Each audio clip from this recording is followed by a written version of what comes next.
Hello students, आप सभी का हार्दिक स्वागत है मेरे YouTube channel wizard of chemistry Prashant sir पर। तो स्टूडेंट्स, जैसा कि आप सभी जानते हैं कि यूपी एमएसपी द्वारा आपका बोर्ड परीक्षा का कार्यक्रम या समय सारणी जारी कर दी गई है। आप सभी के 16 फरवरी से एग्ज़ाम्स हैं। तो उन एग्ज़ाम्स को देखते हुए हमने आपके केमिस्ट्री सब्जेक्ट में प्रत्येक चैप्टर से महत्वपूर्ण टॉपिक्स जो आपको पढ़ने हैं एग्ज़ाम टाइम पे एज ए क्विक रिवीजन, उनका तेज़ी से रिवीजन करना है।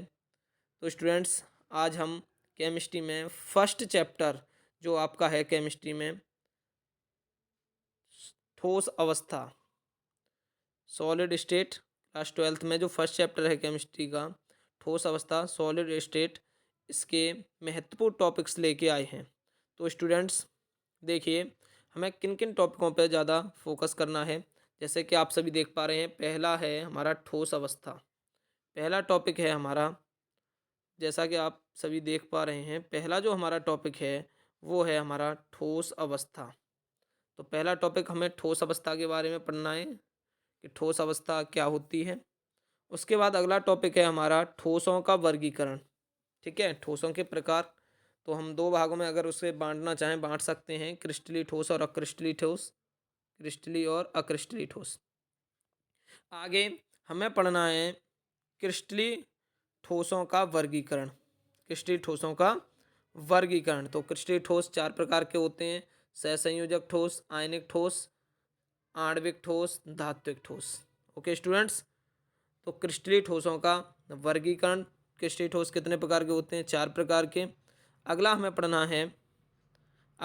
पढ़ना है जैसा कि आप सभी देख पा रहे हैं, अगला हमें पढ़ना है क्रिस्टल जालक। क्रिस्टल जालक या त्रिविम जालक, ये हमको पढ़ना है। उसके आगे जो नेक्स्ट टॉपिक है एकक कोष्टिका।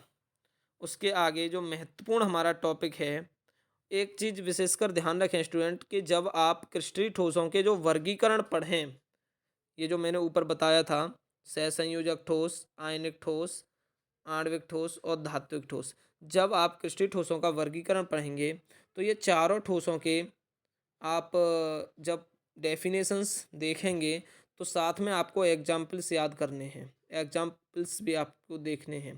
क्योंकि कभी कभी ऑब्जेक्टिव प्रश्न में जो बन जाता है वो इसके एग्जाम्पल उठा लेता है, एग्जाम्पल से बन जाता है। जैसे कि सपोज करिए कि टिन, टिन कैसा ठोस है? तो धात्विक ठोस है ना। या फिर और पूछ लेता है, जैसे कि आपका जैसे मान लो पूछ लिया कि ग्रेफाइट, ग्रेफाइट कैसा ठोस है? काफ़ी बार पूछा गया है, ग्रेफाइट कैसा ठोस है? सहसंयोजक ठोस है, आयनिक ठोस है, आणविक ठोस है या धात्विक ठोस है? तो ग्रेफाइट सहसंयोजक ठोस होता है ना। ये एक अपवाद भी है। तो आगे, तो यहाँ पर कहने का मतलब है क्रिस्टली ठोसों के आप जब वर्गीकरण पढ़ें, क्रिस्टली ठोसों का वर्गीकरण पढ़ें, तो आप जब चारों ठोसों को पढ़ें तो उनके एग्जाम्पल्स भी एक बार जरूर ध्यान से है ना देख लें। तो आगे है क्रिस्टल जालक पढ़ना है, त्रिविम जालक पढ़ना है। उसके आगे आपको पढ़ना है इकाई सेल, सॉरी एका कोष्टिका या इकाई सेल भी कह देते हैं उसे। क्या पढ़ना है? एका कोष्टिका या इकाई सेल। ओके स्टूडेंट्स, एकक कोष्टिका या इकाई सेल पढ़ना है और एकक कोष्टिका के प्रकार या इकाई सेल बोल देते हैं, इनके प्रकार भी पढ़ने हैं। दो प्रकार की होती हैं एकक कोष्टिका, सरल या आग्य या मूलभूत एकक कोष्टिका। क्या है? एकक कोष्टिका कितने प्रकार की होती हैं स्टूडेंट्स? देखें, दो प्रकार की। एक तो सरल, क्या होती है? एक तो सरल होती है ना। क्या होती है? एकक कोष्टिका दो प्रकार की होती है, एक तो सरल या आग्य या मूलभूत, और दूसरा प्रकार है इसका, ये तीनों बेटा एक ही नाम है, सरल, आगे या मूलभूत। और दूसरा एक और प्रकार की होती है, ये दूसरा प्रकार है इसका केंद्रित एकक कोष्टिका। केंद्रित, केंद्रित एकक कोष्टिका। ओके स्टूडेंट्स, तो हमको केंद्रित एकक कोष्टिका और सरल या आगे एकक कोष्टिका दोनों के बारे में पढ़ना है। ओके स्टूडेंट्स, तो केंद्रित एकक कोष्टिका, सरल एकक कोष्टिका को पढ़ेंगे जब, उसके बाद जब केंद्रित एकक कोष्टिका को पढ़ेंगे तो केंद्रित एकक कोष्टिका जो होती है ये तीन प्रकार की होती है। कितने प्रकार की होती है? तीन। कौन कौन से? तो एक तो होती है फलक, फलक केंद्रित एकक कोष्ठिका।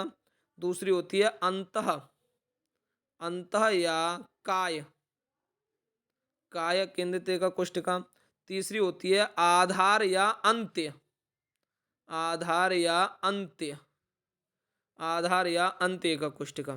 तो ये फलक एकक कोष्ठिका जो होती है वो 3 प्रकार की होती है। ओके स्टूडेंट्स, उसके बाद जब हम अगला टॉपिक देखें, अगला टॉपिक देखें तो उसके बाद हमें पढ़ना है क्रिस्टल जालकों के प्रकार। जो 7 प्रकार हैं क्रिस्टल जालक के, जो 7 प्रकार हैं, घनीय, घनीय क्रिस्टल जालक, चतुष्कोणीय या द्विसमलंबाक्ष, अगला है तीसरा समचतुर्भुज या विषमलंबाक्ष, और अगला है एकंताक्ष, अगला है त्रिंताक्ष, और उसका अगला है षटकोणीय, और अगला है 7वां त्रिसमन्ताक्ष या त्रिकोणीय। तो एक चीज़ स्टूडेंट हमेशा याद रखें कि जब आप 7 क्रिस्टल जालकों को पढ़ें तो उनकी आपको अंग्रेजी, इंग्लिश में ज़रूर पढ़ना है ना।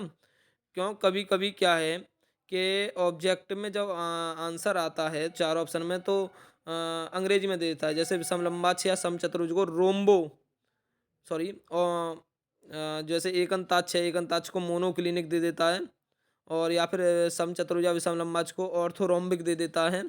ठीक है, तो हमको इंग्लिश भी बेटा इसकी देखनी है ऑब्जेक्टिव के लिए।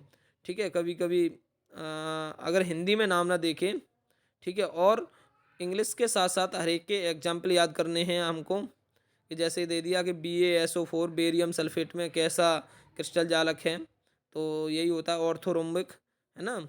और दूसरी चीज़, इनके अच्छी लक्षण और अच्छी कोण, जो अच्छे लक्षण होते हैं ABC, क्या वो बराबर हैं, या कोण अल्फा बीटा गामा, है ना। तो ये अच्छे से पूरी जो टेबल है, जो क्रिस्टल जालकों से क्रिस्टल जालकों के प्रकार से संबंधित जो पूरी टेबल है उसको अच्छे से हमको पढ़ना है। आगे हम चलें तो आगे है, आगे हम है, आगे पढ़ेंगे हम उदाहरण सहित पढ़ना है इसको। अगला है एकक कोष्ठिका में अवयवी कणों की संख्या। एकक कोष्ठिका में जो अवयवी कण होते हैं या परमाणु होते हैं उनकी संख्या पढ़नी है, कि सरल एकक कोष्ठिका में परमाणु की संख्या कितनी होती है, 1 होती है, या जो भी है। फलक केंद्रित एकक कोष्ठिका में परमाणु संख्या कितनी होती है, 4, है ना। आगे जो भी है, और कहने का मतलब परमाणुओं की संख्या, क्योंकि ये हमें आगे चल के न्यूमेरिकल्स जब हम सॉल्व करेंगे तो उसमें भी हमें ये हेल्प करेंगे। आगे पढ़ना है उपसर संयोजन संख्या या समन्वय संख्या। ओके स्टूडेंट्स, उपसर संयोजन संख्या या समन्वय संख्या क्या होती है। उसके आगे पढ़ेंगे अंतरकाशी छिद्र या रिक्तियाँ।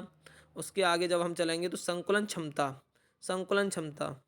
यहाँ पे ये थोड़ा BCC 2 बार लग गया, ये BCC नहीं होगा, मैं इसे सही कर देता हूँ यहाँ, ये FCC।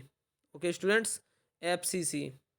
ठीक है, तो हमें संकुलन क्षमता का फॉर्मूला और उस फॉर्मूले के माध्यम से ये जो चारों लिखी हुई हैं BCC FCC, ठीक है, ये यहाँ पर डबल लग गया है BCC, CCP और SCP, इनकी संकुलन क्षमता ज्ञात करना आना चाहिए। संकुलन क्षमता का फॉर्मूला क्या होता है कि गोलों द्वारा या परमाणुओं या अवयवी कण कह लूँ, गोलों द्वारा घेरा गया आयतन बट्टे एकक कोष्ठिका का कुल आयतन इंटू 100, तो उससे संकुलन क्षमता निकाल सकते हैं। उसके आगे जब हम चलेंगे स्टूडेंट्स तो हम आगे चल के, जैसा कि हम देख पा रहे हैं कि आगे जब हम चलेंगे तो हम देखेंगे कि एकक कोष्ठिका का घनत्व ज्ञात करना।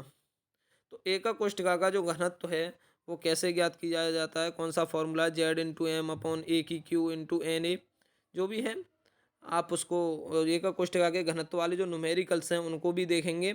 उसके आगे बिंदु दोष, बिंदु दोष क्या होता है।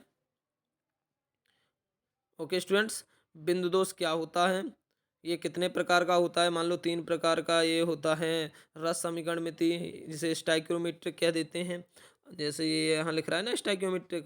अरस समीकरण मिति, रस समीकरण मिति हिंदी में, इंग्लिश में कह देते हैं नॉन स्टाइक्योमेट्रिक दोष, इनके बारे में पढ़ना है। और एक अशुद्ध दोष होता है।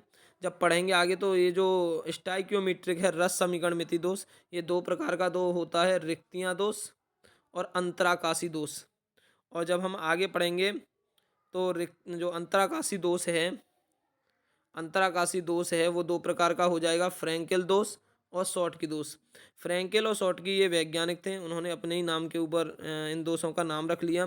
फ्रैंकेल जो थे वो रूस के वैज्ञानिक थे, और जो शॉर्टकी थे वो जर्मन के वैज्ञानिक थे। ओके स्टूडेंट्स, बाकी नीचे हमको जब लास्ट में जब पूरे चैप्टर की जो हेडिंग्स हम पढ़ लेंगे, फॉर्मूले वगैरह पढ़ लेंगे, तो इस चैप्टर के जो न्यूमेरिकल्स हैं, आंकिक प्रश्न, उनको हमें आगे चल के हमें सॉल्व करना है। तो इस प्रकार स्टूडेंट्स हमारा पहला जो चैप्टर है वो तैयार हो जाएगा। तो ये तो आज हमने इम्पोर्टेंट टॉपिक्स बताए हैं पहले चैप्टर के। अगली वीडियो के साथ हम इस चैप्टर के जो कुछ जो हार्ड हार्ड चीज़ें हैं, जिन्हें निकालने में थोड़ी सी परेशानी होती है, उनकी वीडियो के साथ, उसके सॉल्विंग के साथ, है ना, बहुत सरल तरीके से चीज़ों को, है ना, समझाते हुए हम नेक्स्ट वीडियो में आपसे इसी चैप्टर को लेकर, है ना, मुलाकात करेंगे। तो स्टूडेंट्स आज के लिए इतना ही। बहुत बहुत धन्यवाद।